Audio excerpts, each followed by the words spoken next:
Hi everybody, I'd like to take a look at some of the things that we talked about in week 3 about language. So let's go ahead and take a look.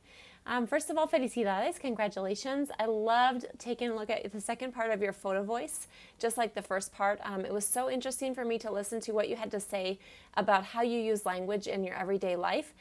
Your stories were just fascinating to me. I've listened to all of them. I have not had a chance to go back and reply to all of them, so I apologize. I got so caught up in your stories, but thank you so much for sharing. I hope you've had a chance to listen to all of your classmates' photo voice stories. I know that you won't be able to reply to all of them, but your stories really are fascinating, so thank you so much for sharing with the class. Secondly, I really enjoyed listening to your Flipgrid discussion boards also. It seems like everybody got a chance, or almost everybody has gotten a chance to reply to the discussion board. We will be alternating every other week. So 1 week, again, our discussion board will be on Blackboard, and 1 week it will be on Flipgrid. It'll just give us a chance to change things up a bit, be able to interact a little bit more personally with each other. That way that if you want to share your face, you can on the Flipgrid discussion board. I know some of you did. And at the very least, we can hear one another's voice in that way. You also got started on your scenario solutions this week. Once again, these will be exactly what you'll see on your certification exam, and so I think it's a great way for you to get started, taking a look at what that exam exactly will look like, having an opportunity to do that together with a group.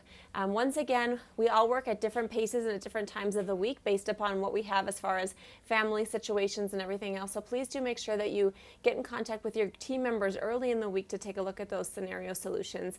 Now that you've had a chance to get to know who your team is, you can communicate in whatever way is best for each other. One more important announcement, it's a little bit covered up on my picture there at the bottom, I apologize.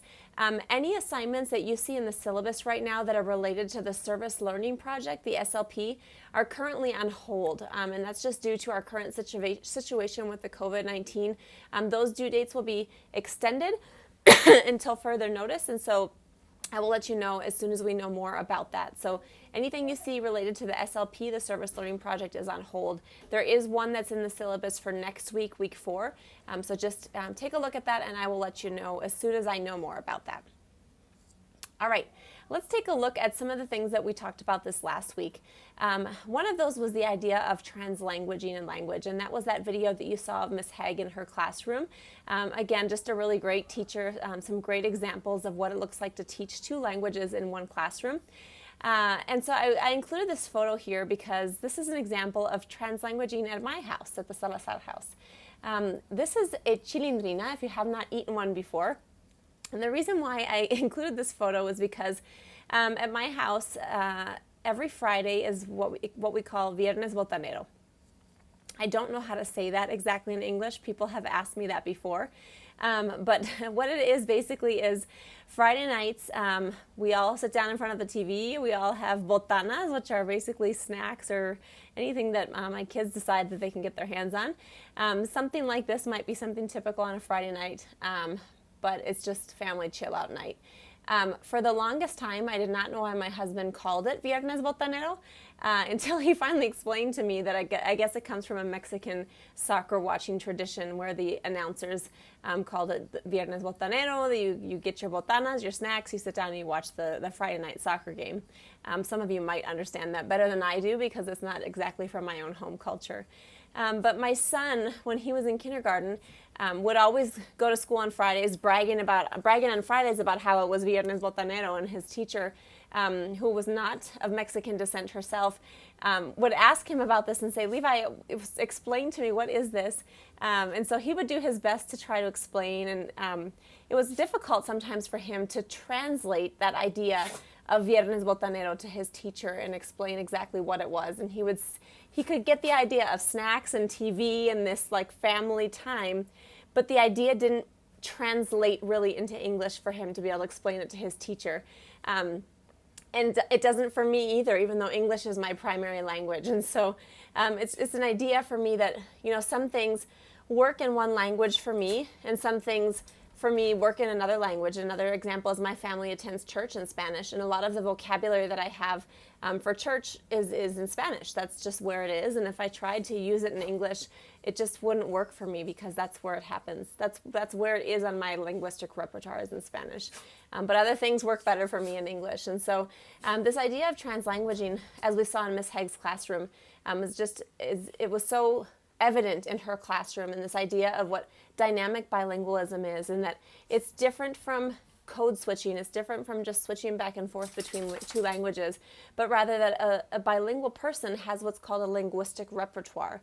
We have our whole repertoire of language, and when we make use of different parts of our language, we pull from here and we pull from here, and we put them all to use in ways that make sense for us as individuals. It's not the same thing as just code switching, and it's not the same thing as just translating all the time, and it's really not the same as the idea of additive bilingualism, as Garcia talked about in her text. It's not the same thing as putting two monolingual individuals into one bilingual person, but really it's the idea of having one large linguistic repertoire to pull from. And so I hope that idea was clear. We're going to read a little bit more about it this next week. But Ms. Haig really did a great job of looking at that idea in her classroom and allowing her students to pull from the different places that they could and use everything that they had, all of the different tools that were available to them to make sense of language. And the last thing I want to talk about is this idea that came from our text this week about what it really means to know a language. And so a lot of times we think about the words that we know, and we think about maybe the grammar structures that we know in a language. And those of us who have learned a second language later in life really maybe struggled to feel like we knew a language, right? Our second language. But really there's a lot more to knowing a language, and maybe sometimes there's less to knowing a language, right? And these ideas of communicative competence, that invisible meaning behind language. I love this picture of this little boy looking up at his teacher, because for some kids that's really uncomfortable, right? To look a teacher in the eye, because in their own culture that's not acceptable. These ideas of register and genre, the social practices and discourses, and then the variations of language. And so some of these ideas were in our textbook this week, and we maybe didn't talk about them too much in the discussion board, but I want to make sure that those ideas were clear to you. If you have questions about them, please make sure that you do come back and ask. Please feel comfortable emailing me. I've had several of you email me with questions about the text and about the videos that we've been watching. Do know that I do have those office hours available for you if there's questions about any of the concepts that we're looking at. I know that I have several of you that are not going directly into bilingual education, but a lot of you are interested in perhaps, and I know there's several of you that mentioned that you're going into special education or different areas, and a lot of these concepts are going to apply directly to your students as well. Because remember that as we looked at this week in the discussion board, language is at the heart of everything that we do, and we're all language learners in many ways. And so I really do appreciate all of your comments this week. And as we head into this next week, keep these ideas in the back of your mind, because they're going to come back in everything that we talk about over these next several weeks. So have a great rest of your weekend, and I look forward to your ideas over this next week.